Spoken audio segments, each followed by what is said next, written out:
안녕하세요. 행복씨앗입니다. 오늘도 시장을 정리하면서 하루를 마무리하는 시간을 가져볼까 합니다.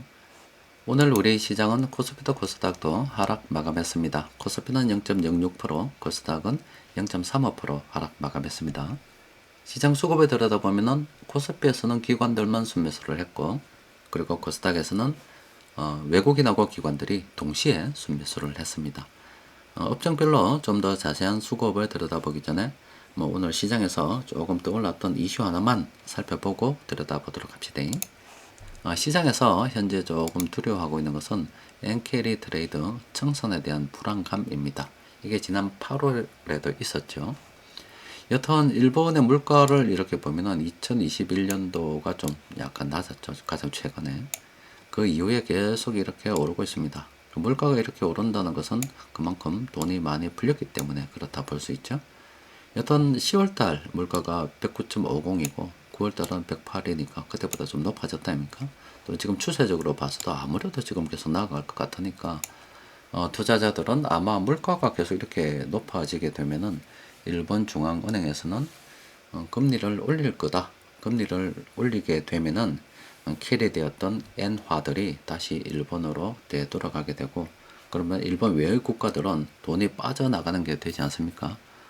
그래서 어떡하지? 이렇게 이제 불안감을 가지고 있는 거예요. 여튼 전 세계 그 물가를 보면은 일본만 이렇게 높은 게 아니고요. 우리나라는 이것보다 더 높습니다. 이게 우리나라는 지난 10월 달에 114 정도 됩니다. 그리고 다른 나라도 다 마찬가지입니다. 그럼 이렇게 물가가 높아지는 것은 돈의 가치가 떨어진다는 건데, 각 개별 국가에서 일어난 상황이 아니라 몇 년 전에 전 세계에서 아주 이례적이고 특별한 일이 있었죠. 바로 이 코로나라는 참 질병이 전 세계적으로 유행을 해서 이 기간 동안에 경쟁적으로 각 국가들이 돈을 풀었습니다. 그리고 그 결과가 지금 우리가 지금 지난 몇 년간 봐왔던 겁니다. 돈을 갖다가 풀어도 너무나 많이 풀었기 때문에 그게 지금 하나하나 시간이 흐르면서 영향을 갖다가 미치게 되는 거죠. 그럼 이게 지금 당장 끝날 문제냐? 그렇지는 않습니다. 지금 돈이 사실은 물가가 더 높아질 건데, 지금 우리도 그렇고 다른 미국도 그동안 그랬잖아요. 금리를 올려서 경기 침체를 유도하는 쪽으로 나아갔습니다. 그럼 돈이 좀 덜 돌게 되면은 그래도 조금 이게 안정이 되지 않을까 이런 생각을 했었던 겁니다. 근데 우리나라 같은 경우는 완전히 깔아앉아 버렸죠. 경기 침체, 돈이 너무나 돌지 않으니까 사람들이 불만이 꽉 차 있는 그런 상태로 볼 수가 있겠죠. 근데 이제 경기가 다시 살아나고 우리가 생각하는 뭐 경제가 좋아진다고 하면은 돈이 다시 늘어나는 거기 때문에, 그러면 앞으로 물가는 계속 높아질 수밖에 없겠죠. 그럼 우리는 이제 저성장 저물가 이야기는 지나간 거고, 고물가를 앞으로 계속 경험하며 살아야 될 겁니다. 그럼 고물가가 저렇게 계속 우리가 경험하며 살아야 된다는 것은 우리 금융 환경이 바뀐다는 이야기입니다. 그래서 제가 여러분들께 1980년대부터 80년 그 무렵부터 한 30년 이 기간 동안에 조금 더 됐습니다. 이 기간 동안에 금리가 계속 등락은 있었지만 하락하는 추세를 우리가 살았다 그러면은 이 기간 동안에 워낙 이제 돈을 많이 푼 관계로 인해서 앞으로는 등락은 있겠지만은 장기적으로 물가가 계속 오르는, 금리가 계속 오르는 이런 환경 속에서 살아야 될 것 같다는 이야기를 드리는 겁니다. 그래서 요거는 우리가 젊은 시절 살았던 거고, 현재를 살았던 거고, 이제 분위기가 바뀌어서 추세가 바뀌어가지고 앞으로 우리가 살아갈 인생, 그리고 우리 자녀들이 살아갈 어떤 삶은 이 금리가 높아지는 환경 속에서 살아야 되기 때문에, 이때 우리가 그 몸소 체험했었던 여러 가지 어떤 경제적인 현상을 자녀에게 그대로 경제 공부 가르친다 치고 이야기를 하게 되면은 전혀 자녀들에게는 쓸모없는 지식이 되고 오히려 가르쳤던 게 해가 될 수 있다고 해서 가르치는데 조심해야 된다 이런 말씀도 드렸던 겁니다. 여튼 앞으로도 이렇게 해서 고물가가 진행이 될 거고요. 현재 시장에서는 8월 달보다는 이번에 미치는 영향이 뭐 한 절반 정도 되지 않겠나 이런 분석들도 있는데, 바로 이런 것들을 이제 주식시장의 체계적 위험이라고 하는 겁니다. 체계적 위험이라고 하는 것은 이 주식시장이라면은 이 안에 있는 내부 종목들의 어떤 문제가 아니고요. 종목 하나하나의 문제는 비체계적 위험이다라고 부릅니다. 그럼 이 시장 밖에서 지금 일어나고 있는 이런 위험들입니다. 시장 밖에서 우리 주식 시장에 영향을 미치고 있는 위험들인데, 이 중에서 지금 이번에는 뭐 엔캐리 트레이드 청산 이 이야기가 나왔던 거예요. 이거는 뭐 밖에서 영향을 미치는 거는 금리도 있고요, 전쟁도 있고, 아니면 뭐 외국에서 우리나라 관세를 때리는 이런 것들도 사실 다 이래 체계적 위험이 되는 겁니다. 그럼 체계적 위험이라고 하는 것은 다 주식시장 외에서 이렇게 일어나는 일들이기 때문에 바로 주식 내부 우리가 보유하고 있는 종목하고는 상관이 없이 그런 일이 벌어지는 거라서 시장의 체계적 위험이 발생이 될 때는 보통 주식을 싸게 매수할 수 있는 기회라고 본다. 이렇게 정리하시면 되겠습니다. 업종별로 좀 더 자세히 들여다보면은 일단 오늘 수급 같은 경우는 금융투자 쪽에서 이렇게 순매수가 좀 들어와서 기관들이 좀 매도가 많았죠. 이걸 좀 커버한 거라고 볼 수 있습니다. 만약에 오늘 금융투자 쪽에서 순매수가 들어오지 않았더라면은 시장 지수는 뭐 약보합 수준에서 마무리된 게 아니라 한 1%, 2%훅 떨어졌을 겁니다. 그래서 금융투자 쪽에서 다행스럽게도 이렇게 좀 받쳐줬다 이겁니다. 자, 그런데 그 와중에도 세력들이 계속 매집하는 게 있습니다.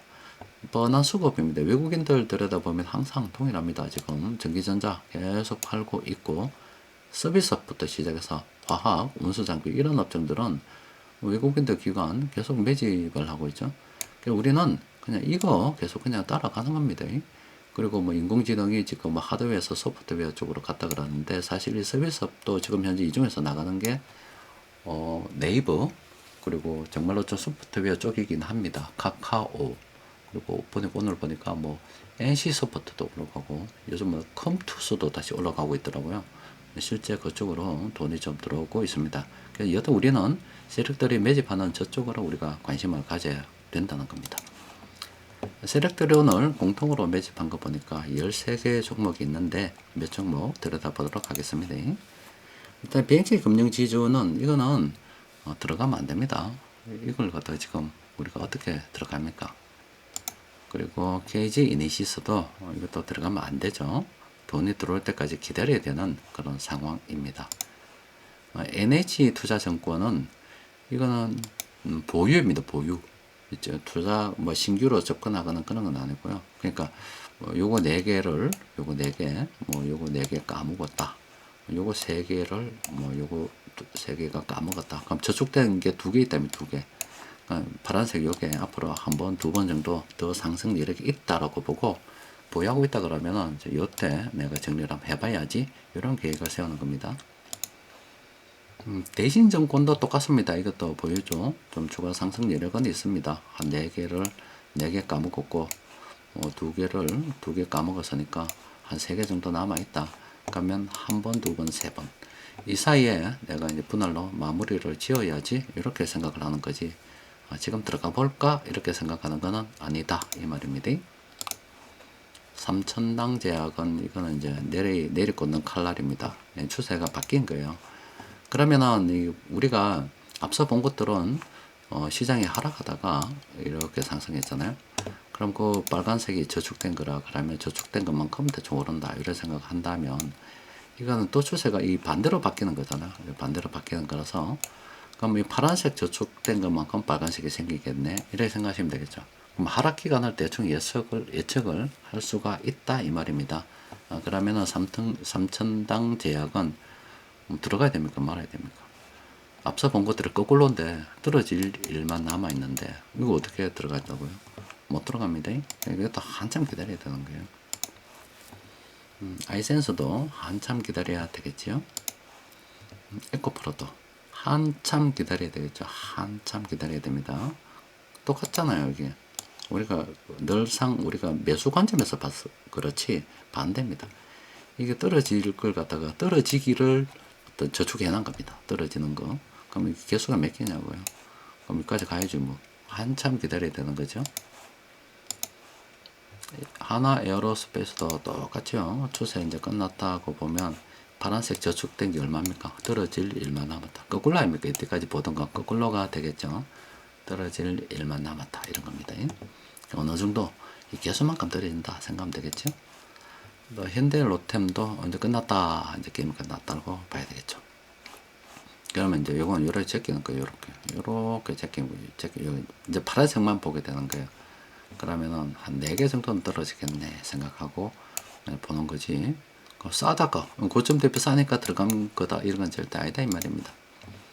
자, 대충 봤고요. 관심 종목 좀 들여다보니까 컴투스 홀딩스가 오늘 또 이제 분할 매도 떴습니다. 이제 상승한다 그 말이죠.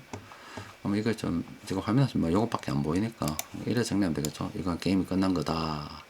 두 개 게임이 끝났고. 그러면은 뭐 이제 요것만큼 상승한다. 아까 그 거꾸로잖아요. 이때가 봤던 거. 그러면 우리가 뭐 요 이후에 총을 이때 쏘았다. 그죠?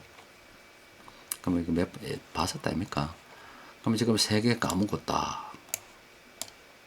주가 상승률은 3개 남았다. 땅. 그때 분할로 정리하는 거지. 내 신규로 들어갈까 생각하는 거는 아니다 이 말입니다. 총은 언제 쐈어야 되는데 첫 브레이크 걸리고 이무리부터 쐈어야지. 지금 사는 거는 어중이 떠중이잖아요. 매매도 규칙도 없는 겁니다. 또 그리고 나머지를 보니까 오늘 네이버는 지금 잘 나가고 있고요. 이 추세 지금 자꾸 나는 거예요. 이것도 마찬가지죠.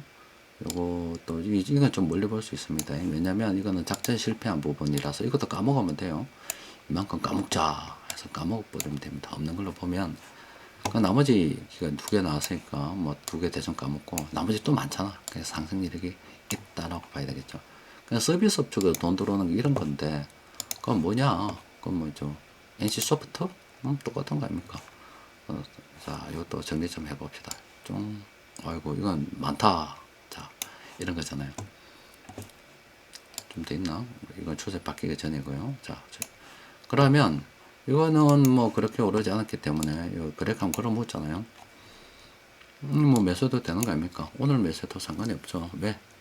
상승 이력이 있다. 아까 전에 떨어질 때는 뭐였습니까? 주가가 이렇게 올랐다가 이렇게 이제 뭐 떨어지는 이런 단계라면 파란색이 많을 거고 하락 여력이 있다 이래 보는 거고 이거는 빨간색 저축해 놓은 상승 여력이 있다. 그러니까 우리는 고점 대비 싸다고 이런 생각 절대 하면 안 됩니다.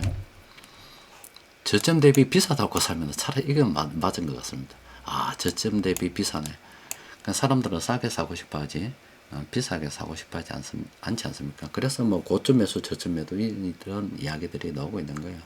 여튼 저축된 게 많다. NC 소프트도 굉장히 괜찮다.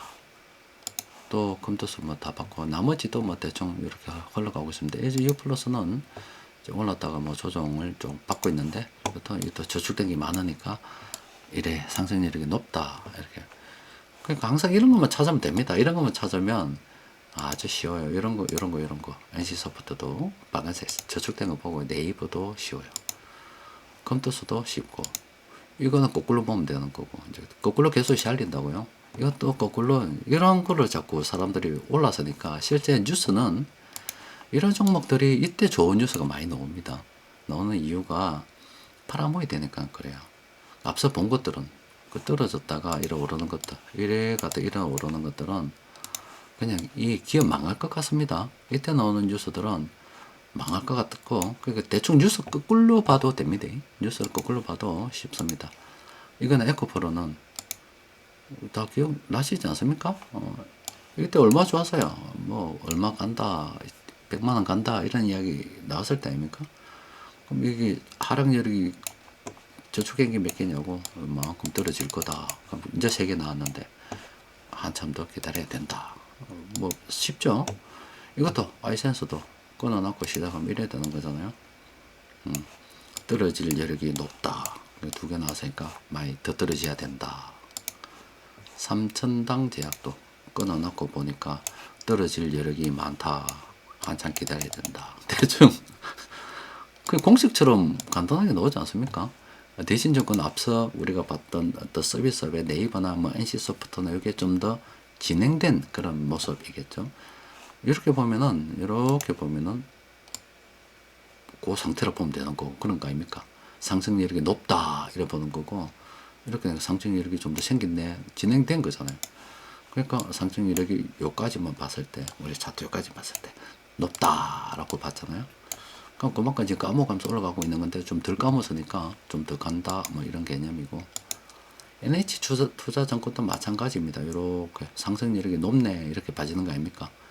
쭉 상승률이 이렇게 생기고 어느 정도까지 상승해야 되는데 개수 비교해본 끝나고, 이제 반대로 이게 이제 턴이 되면 이런 식으로 봐야 되겠죠.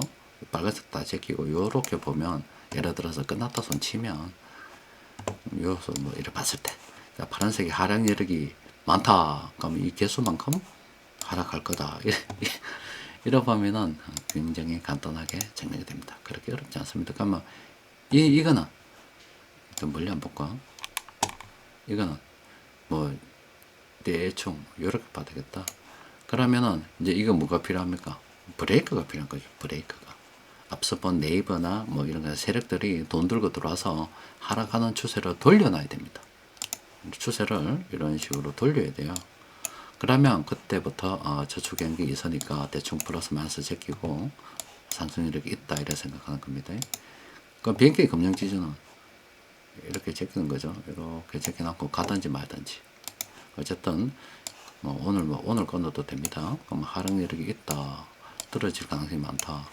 떨어질 가능성이 많은데 지금 들어간 자체가 웃긴 이야기다 아닙니까? 여튼 별로 어렵지 않습니다.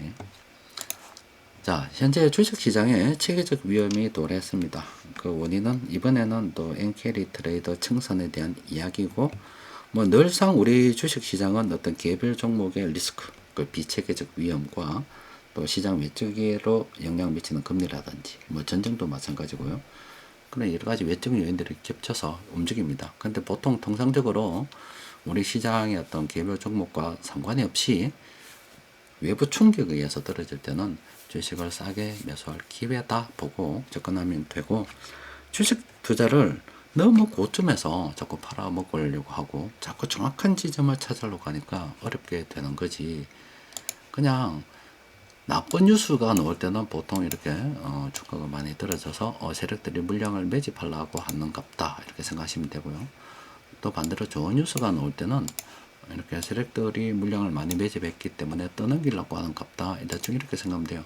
뉴스를 차라리 거꾸로 이용을 해야지 고지것대로 믿으면 안 됩니다. 돈 흐름이 항상 정답이다 이 말이에요. 그래서 자꾸 수급 분석 이야기를 하는 겁니다. 자, 오늘은 여기까지 정리하도록 하겠습니다. 이상입니다.